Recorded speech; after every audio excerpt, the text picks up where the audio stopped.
불안은 고대부터 현대까지 늘 우리 인간과 함께 있어 왔던 감정입니다.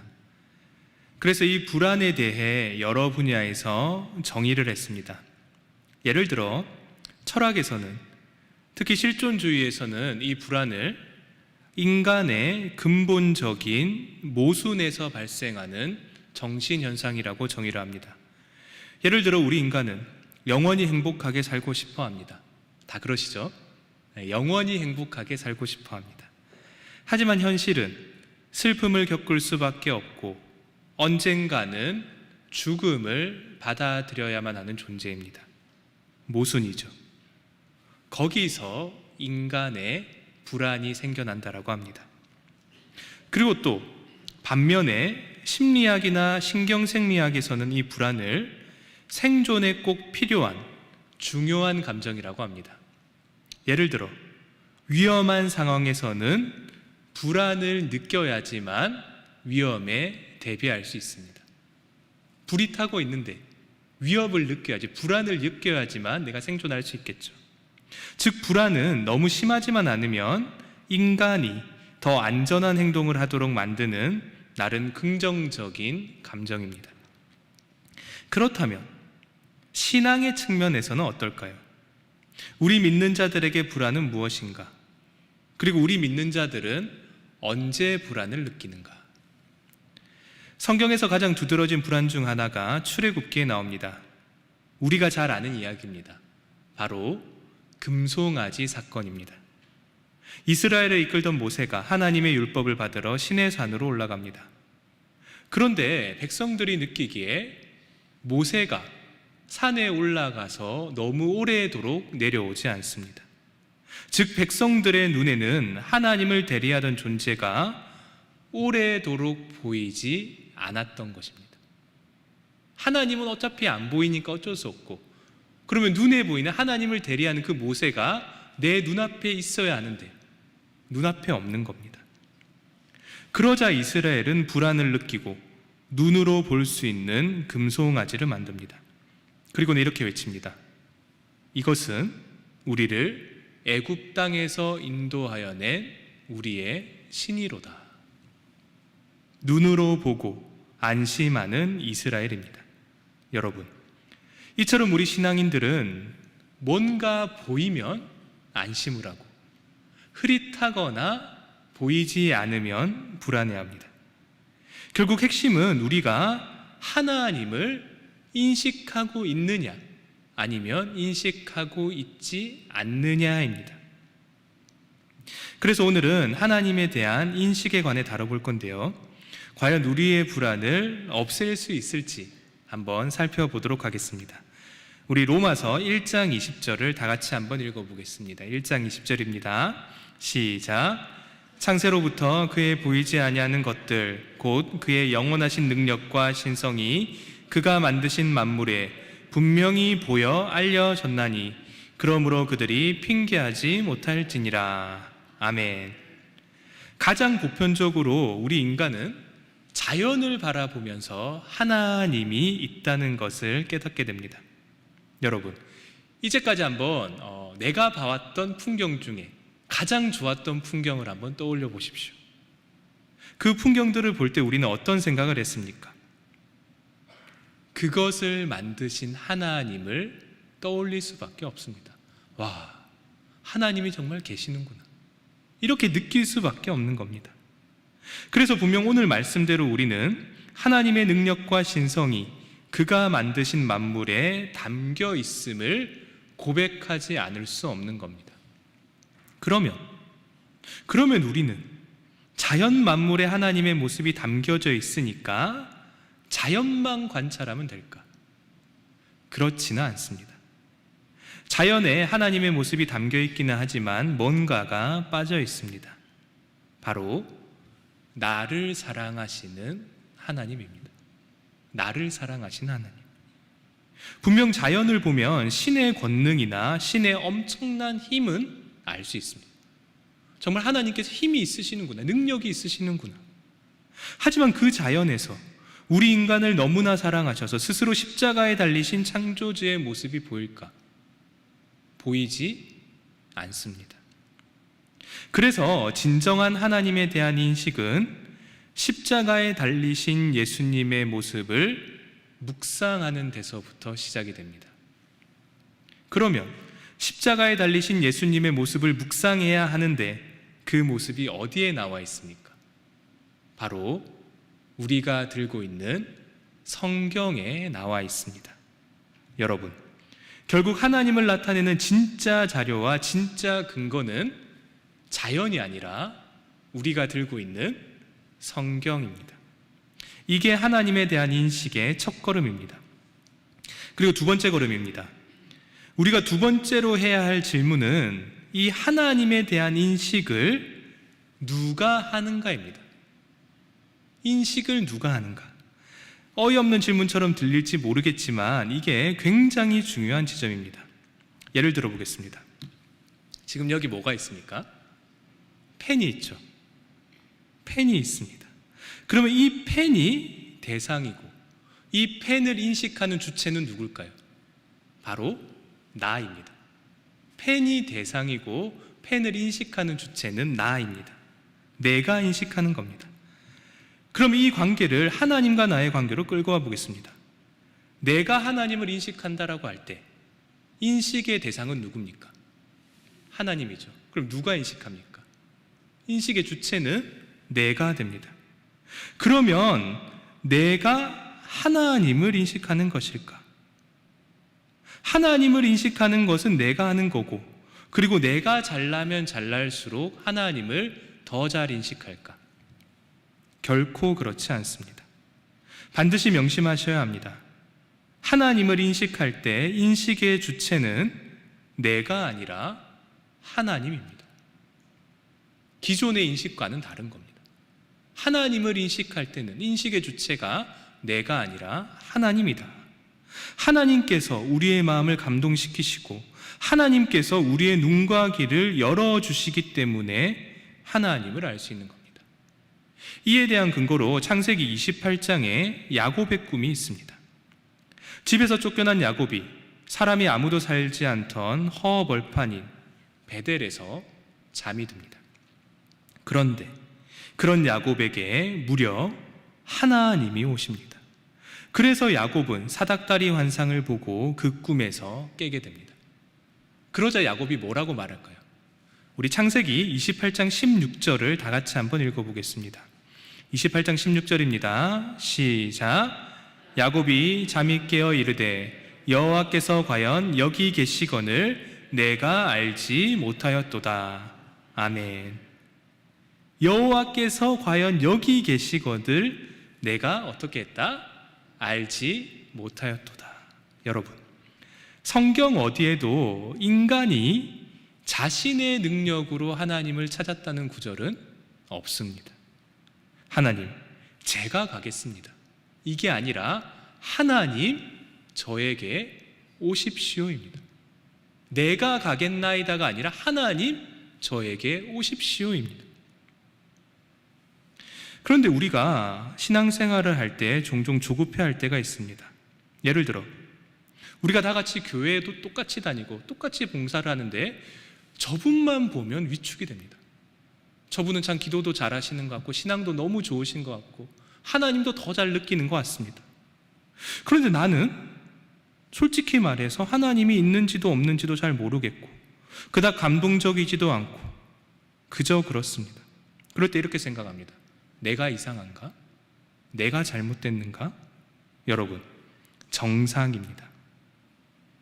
이런 착각은 내가 인식의 주체라는 생각이 너무 강하기 때문에 나오는 문제입니다.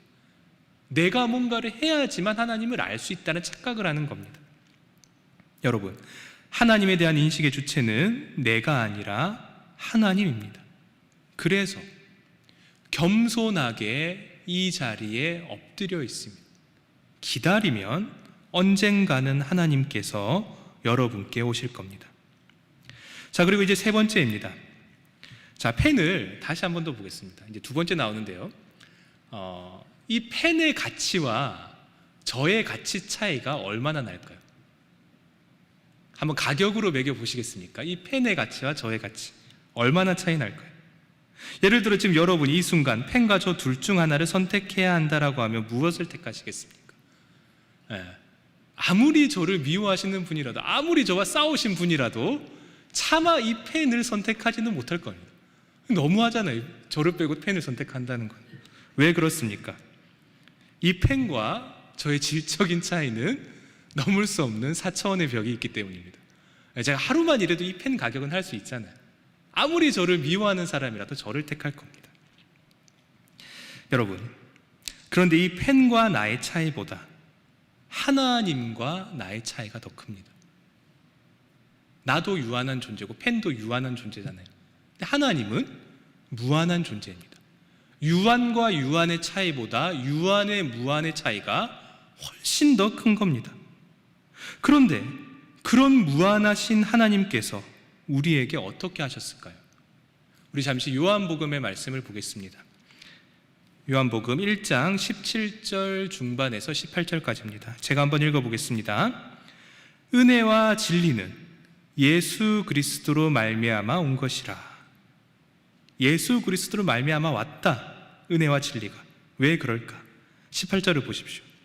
본래 하나님을 본 사람이 없으되 아버지의 품속에 있는 독생하신 하나님이 나타내셨느니라. 아멘. 여러분, 이 말씀에 의하면 무엇이 은혜와 진리입니까? 무엇이 은혜고 무엇이 진리입니까? 예수님을 통해 하나님을 알 수 있게 된 것 자체가 은혜와 진리인 것입니다. 노골적으로 말하면 무려 창조주 하나님께서 예수님을 통해 자신과 비교조차 할 수 없을 정도로 열등한 우리 피조물에게 오신 겁니다. 자신을 나타내신 것입니다. 아무런 자격도 없고 의롭지도 않고 지혜롭지도 않고 온전히 타인을 사랑하지도 않는 우리에게 완전하신 하나님께서 스스로를 드러내신 것입니다. 여러분, 하나님이 우리에게 오셔서 우리가 하나님을 아는 것 자체가 은혜입니다. 이른바 무자격자에게 베푸시는 호의입니다. 결국 하나님에 대한 올바른 인식은 은혜에 대한 인식입니다. 이 은혜를 모른다라고 한다면 내가 하나님을 안다라고 감히 말할 수 없는 겁니다. 은혜에 대한 인식이 있는가? 이게 세 번째입니다. 그리고 네 번째입니다. 우리가 지금 인식에 대해 다루고 있는데요, 보통 일반적인 인식은 이렇게 이루어집니다. 먼저 인식은 아까 말씀드렸다시피 인식의 주체와 대상이 분리가 됩니다. 저와 볼펜이 하나가 아니죠. 분리가 되는 겁니다.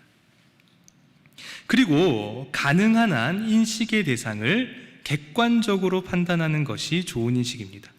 예를 들어 제가 이 펜을 보고 이 펜은 빨간색이야. 이 펜은 3m야. 이 펜은 내 진정한 친구야. 이렇게 말하면 여러분은 당장 저를 이 자리에서 끌어내셔야 됩니다. 우리 덩치가 좋은 우리 허 목사님과 임교환 목사님이 저를 양팔로 붙잡고 당장 끌어내야 되는 겁니다. 제정신인 사람이 여기 있어야 되는 거죠. 그게 바로 올바른 인식입니다. 그게 바로 잘못된 인식입니다, 여러분. 그래서 제대로 된 인식이 뭐냐? 이렇게 하는 겁니다. 이 펜은 원통 모양의 길쭉한 모양이고 색깔은 어두우며 길이는 15cm 정도입니다. 이게 바로 올바른 인식, 객관적인 인식입니다. 그런데 하나님에 대한 인식은 우리가 보편적으로 하는 이런 인식들과는 꽤 다릅니다. 상당히 다릅니다. 우리 사무엘상 2장 11절에서 12절을 한번 다 같이 한번 읽어보겠습니다. 사무엘상 2장 11절에서 12절입니다. 다 같이 읽습니다. 시작. 엘가나는 라마의 자기 집으로 돌아가고 그 아이는 제사장 엘리 앞에서 여호와를 섬기니라. 엘리의 아들들은 행실이 나빠 여호와를 알지 못하더라. 아멘. 제사장 엘리의 아들들에 관한 내용입니다. 유명한 내용이죠. 12절을 한 번 더 보십시오. 12절이 뭐라고 합니까? 엘리의 아들들이 뭐가 나빠? 행실이 나빠 여호와를 알지 못하더라. 여러분, 행위가 나쁘면 눈이 나빠서 하나님을 못 봅니까?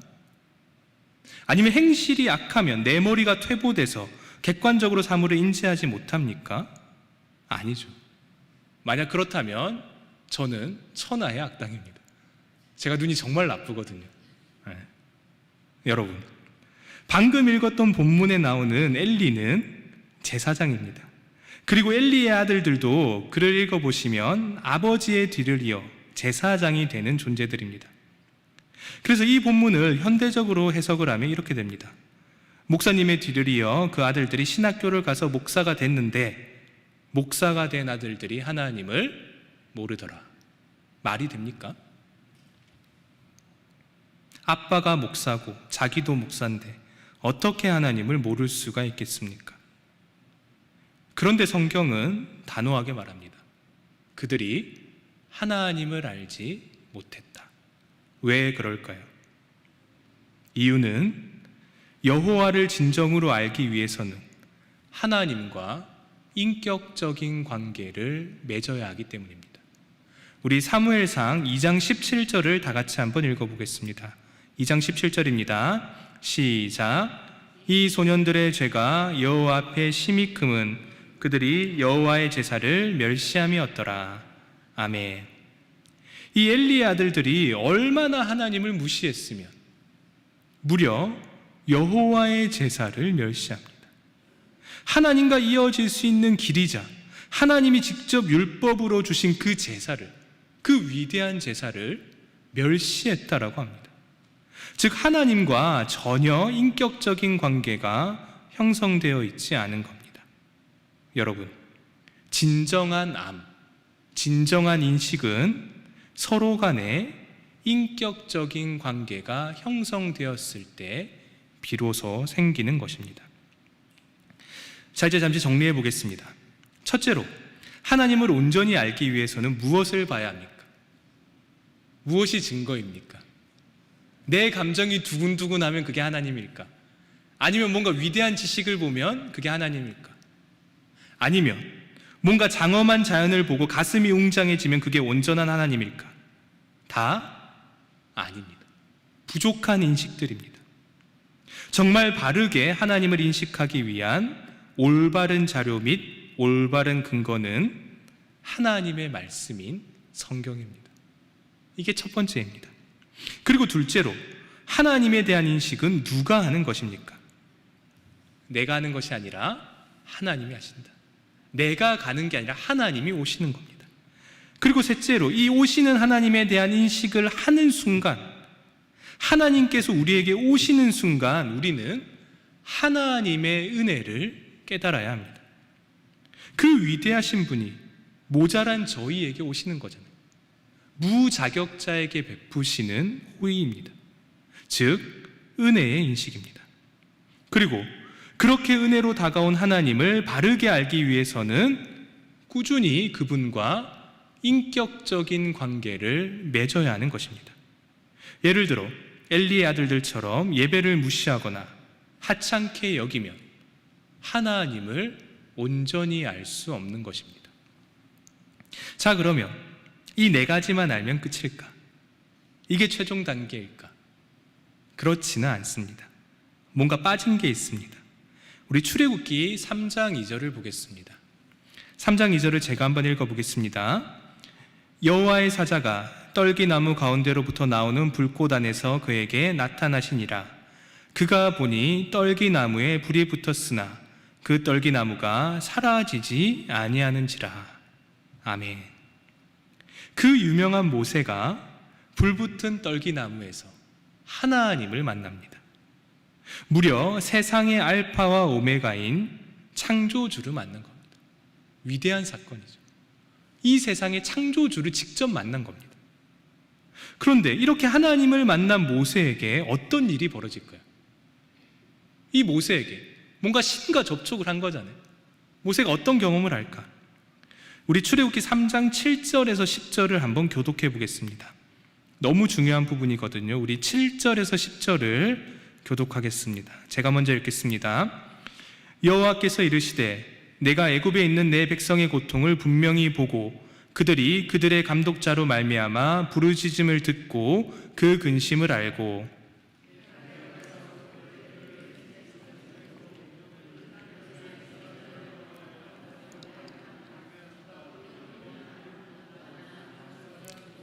아모리 족속, 브리스 족속, 히위 족속, 여부수 족속의 지방에 데려가려 하노라.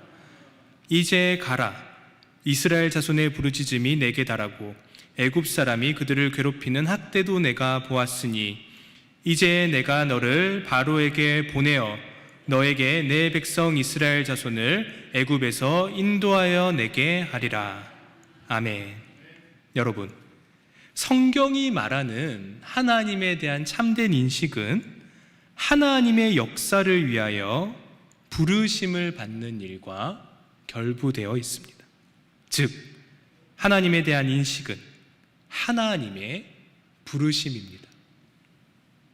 다른 종교를 보면 신에 대한 인식은 이 세상에서 떠나는 것으로 결론 지어집니다. 해탈이라고 하죠. 이 세상에서 저 세상으로 떠나버리는 겁니다. 하지만 우리 기독교는 다릅니다. 하나님을 진정으로 인식하면 그와 동시에 고통을 당하고 있는 이 세상을 바라보게 됩니다. 창조주의 마음, 창조주가 보고 있는 그 시야, 그 연민과 사랑을 내가 공유하게 되는 것입니다. 그리고는 그 과정이 끝이 나면 창조주께서는 그 세상 속으로 나를 보내시는 겁니다. 여러분, 이것이 바로 하나님을 참으로 아는 것입니다. 실제로 오늘 본문을 보십시오. 오늘 본문에서 모세는 분명히 하나님을 만났습니다. 그런데 이 모세가, 신을 만난 모세가 대단한 지식, 예를 들면 하나님에 대한 본질이라든가 아니면 우주의 진리를 깨닫습니까? 전혀 그렇지 않습니다. 그냥 내 백성을 구하라는 하나님의 부르심을 받습니다. 그리고 성경에 나오는 다른 훌륭한 예언자나 선지자들도 다르지 않습니다. 이사야를 보시면 이사야가 보좌에 앉아 계신 하나님을 만나게 됩니다. 이때 이사야는 그 당시 백성들을 위해 부르심을 받습니다. 그리고 그 유명한 예레미야나 에스겔도 마찬가지입니다. 전부 다 하나님의 백성을 위한 부르심을 받습니다. 여러분, 참된 하나님에 대한 인식은 인식으로 끝이 나는 것이 아니라 하나님의 역사를 위한 부르심으로 이어집니다. 말씀을 맺겠습니다. 서두에 말씀드렸다시피 우리 인간은 늘 불안해합니다. 특히 우리 믿는 자들은 무엇보다 하나님이 보이지 않으면, 뭔가 느껴지지 않으면 불안했답니다. 그래서 우리 인류는 어떻게든 하나님을 인식하려고 노력했고 어느 정도의 결과를 맺게 됩니다. 이제야 불안에서 벗어날 수 있을 것만 같았습니다. 그런데 그 인식의 마지막이 무엇이었습니까? 이 혼돈의 세상을 향한 파송입니다. 즉, 평안이 아니라 무슨 일이 벌어질지 모르는 곳으로 던져지는 것이 우리의 결말입니다. 불안이 해결되자 또 다른 불안이 우리를 찾아오고 있습니다.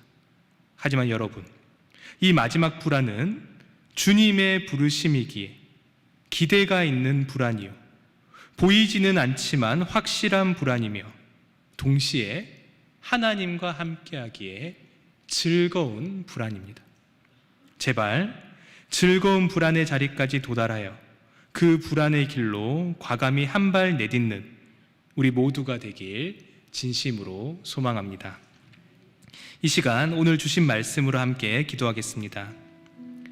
하나님, 오늘 우리가 우리의 불안을 없애기 위해 하나님을 바르게 인식하는 방법들을 살펴보았습니다. 하나님, 혹 이 자리에 아직 하나님을 만나지 못하여서, 아니면 내 소중한 사람이, 내 소중한 가족이 하나님을 만나지 못해 불안해하는 성도가 있습니까?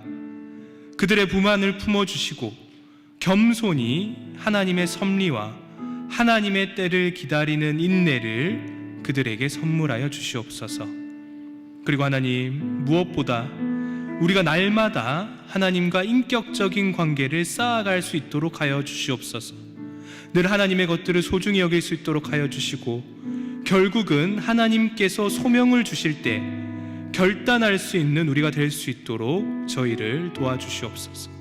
이 기도 제목으로 다 같이 기도하겠습니다. 주여 믿습니다. 주여 믿습니다. 주여 믿습니다.